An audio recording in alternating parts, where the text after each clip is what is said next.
Hi, and welcome. Thank you so much for joining us today. My name is Brittany Swigert. I am a title specialist, our lead underwriter. I am VCTE certified and a licensed title producer with the Closing Table. Should you have any questions about any of the content of this presentation, feel free to reach out to me via email or phone, or to any of our associates. We would all be happy to help. Also, feel free to either pause or to go back and replay this video so that you can scan the QR code in the bottom right-hand corner of this page. From there, it will take you to our cost projection app, and that will contain many valuable tools that could help you moving forward. It has things in there such as your seller net sheet. You can also use it to determine what you're currently able to afford for any sort of monthly payments, or what sort of houses that you should be looking for if you're also looking to purchase a new house. There are a lot of great tools, and it can be a very helpful thing to have, so be sure to check it out. And if you have any questions about that, we're also happy to help there. So without further ado, let's get started, shall we? Navigating your home selling journey. What is a settlement agent? A settlement agent means a person other than a party to the real estate transaction that provides escrow, closing, or settlement services in connection with a transaction related to real estate in the Commonwealth, and that is listed as the settlement agent on the settlement statement or closing disclosure for such transaction. Now, I know that sounds like a lot of legalese, but not to worry. Here's what it means for you. You and your agent have selected us to handle the settlement of your home sale. Settlement agents act as researchers, liaisons, and even bookkeepers to ensure a smooth settlement process. We will take care of ordering your deed, collecting information from you, and preparing your documents for the sale of your property. So how does it all work?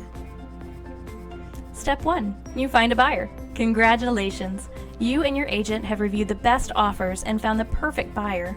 Now that the contract is signed, it's time for us to get your files set up and working to get you well on your way to closing. And then you wait. During the next few weeks, you may feel frustrated or concerned that there might be something that you're missing. Your realtor or your closer may reach out to you for additional information, documents, or with questions. The rest of the time is just spent waiting. This can make you anxious, but remember, if you ever have any questions about the status of your closing, those same people are just a phone call away and more than happy to provide information or answers to your questions. Step 2. Preparing the file. Now that we've received your contract, we will begin to collect the information we will need to process your file. In this step, your closer will request things like your current mortgage information and may have authorization forms for you to fill out. We will also use this time to make sure we know how you would like to handle signing. If getting to the office isn't an easy task, be sure to ask your closer about our free mobile notary service. We can have someone come to you. Step 3. Reviewing the title binder. While we work to take care of preparing things, the buyer's company has done a title search and created a title binder detailing the requirements for closing. The next step in the process is for us to review that document and determine what requirements will need to be met in order to close. These requirements can include paying off any liens, verifying estate matters, or signing certain documents.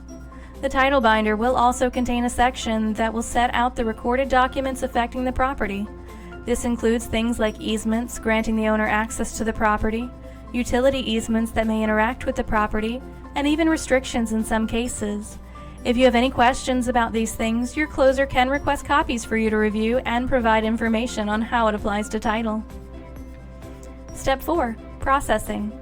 This is the part of the process where most of the work takes place. Your closer will review the title binder and work toward closing through a variety of tasks. In many cases, this involves ordering your payoff, getting the deed drafted, and collecting invoices for any work done. This is also when we will coordinate with the buyer's attorney or agent to ensure all the requirements have been met for closing in a timely manner. Step 5. Closing. Even before the closing, there are things that you as the seller will be expected to have done. Due to the amount of personal information shared in closings, sellers and buyers no longer close together. Instead, our team will reach out to you in advance of the closing to come in and sign your documents. This will include the deed, tax reporting forms, affidavits to confirm information, and more. Once signed, these documents will go to the buyer's settlement agent, where they will be held in escrow until the date of closing, when the buyer signs their documents and provides the funds for closing. So what kind of documents can you expect to see? While every transaction is different and they all have their own little documents and quirks, most of these that I am about to go over tend to make pretty regular appearances. The first one that I'm going to mention is going to be your deed. This is the document that's recorded after closing in the land records to document the transfer of the property. All owners of the property must sign off on this document to transfer it to a new buyer. While there are some exceptions to this rule, it is uncommon and usually involves a court order, power of attorney, or an executor of a will exercising a power granted to them in that will. This document must be signed in front of a notary, so be sure to have your ID ready. We're happy to provide this service in our office, but if you're unable to come in, we have other options to accommodate for those situations, such as our free mobile notary services. Next, we have your owner's affidavit. This document is designed to address things like bankruptcy, which will sometimes have its own form, unrecorded liens or leases, impending legal action, renovations, and more. Its purpose is to allow you to address things that might not have come up in the title search and gives you an avenue for reporting and properly disclosing any issues that you're aware of so that they can be addressed. This is not to say that if you do know of any of these things that you should wait until you're signing to bring it up. It's always important to disclose anything that could affect the property as early as possible so that it can be corrected before it becomes a major issue, delaying closing, or even ending up in a lawsuit. Verification of residency. Certain reporting rules exist for local and out-of-state sellers, even more so for sellers in other countries. Because of this, we have to verify your residency by way of these forms, which are designed to designate how to report certain transactions. For example, you could be selling as a Virginia resident now, but if you moved to New Mexico and sold property in Virginia, that would get reported differently. It also differentiates between individual sellers and sellers who are businesses to ensure accurate reporting for taxes. Speaking of, tax reporting forms. This is another form that affects your taxes. While many of us use forms that may have different subheadings, they usually all have the same questions. This is to ensure that the proceeds that you get from the sale are taxed correctly for your situation and that the IRS has the correct information. It's important to read over these forms carefully, or we can walk you through them as some of the questions may be tricky. They will mostly address if the property was used as your primary residence or as rental property, and if you've sold a primary residence within a certain time frame. Remember, it's always acceptable to ask questions during your signing. If something isn't making sense or you need more information, let your closer know. They're always happy to help you. Next up, we have our Patriot Act affidavit. The Patriot Act affidavit is a document that collects personal information for reporting and verification purposes. Its main job is to differentiate one person from another person with a similar name. You may wonder why this is so important. You might not know this, but every person who sells property has to be cross-checked in a government database to ensure they're not associated with terrorist groups or movements.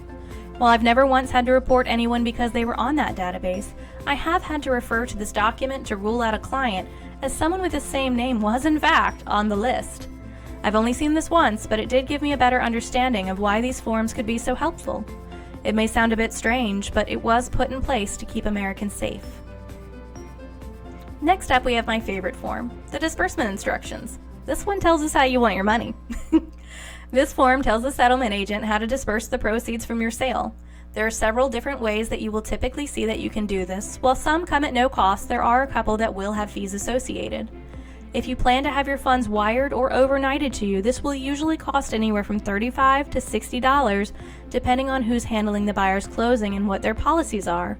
For wires, in most cases you will need to provide a voided check to verify the account and routing numbers as well as the name on the account, so be sure to have that prepared. Alternatively, a check can be sent through the mail, or you can usually elect to pick it up at the settlement agent's office. Please note that the proceeds must be dispersed only to the owners of the property and cannot be assigned to an outside party. The only exception is if you have them sent to your settlement agent to apply to your home purchase if you're using those funds to close on a new home. Next up, we have your specific power of attorney. This is the document that we will rely on to finalize your closing. It's typically used to sign things like termite reports, confirming information that was already provided by you, and signing your final closing disclosure. This allows us to wrap things up without you having to make a second trip to the office. While it can be a very important document, there are a lot of limitations to how it can be used. It does not allow us to sign contract addendums, change sales prices, sign deeds, or even most title company forms. So if your realtor or closer tells you that they need an additional signature for something, please keep in mind that we cannot use this document for everything. Next up, we have the seller's closing disclosure and combined settlement statement. Shortly before closing, you are going to get either a seller's closing disclosure or a combined settlement statement. In many cases, you'll get both forms. If you sign the specific power of attorney, you should not need to come in to sign these forms, but you will need to review them. These documents will show you exactly how much you'll be getting from the sale of your home, as well as anything being deducted from the sales price. You do not pay your closing costs out of pocket typically. They instead are taken from your proceeds so that when closing is done, you are too. Be sure to look over all the fees from the termite to the commission, even the taxes, and feel free to ask questions if there's something that you don't understand. Once everything is correct and you approve, simply let your closer know and they will handle the rest. So what happens after closing and how do you get your money? Once closing has occurred, the buyer's settlement agent will use the funds from closing to pay any invoices, pay off associated mortgages, record documents, and any other bills related to your transaction. This includes sending you the proceeds from your sale. They will refer to your disbursement instructions in order to provide you the proceeds from your sale based on those instructions. This is typically the day after closing, but it can fall on the date of closing or a couple days after, depending on the time of day that closing occurs and the schedules of the recording professionals. Thank you. I hope that this has provided you with a little insight into the work that happens behind the scenes. So go forward into this experience with confidence in your realtor, your settlement agent, and all of the people who work diligently and meticulously to help you sell your home. Thank you for all of your time, and if you have any questions, again, please feel free to reach out to me or anyone else on the team, and we will gladly answer them. This presentation was brought to you by The Closing Table, committed to serving Hampton Roads.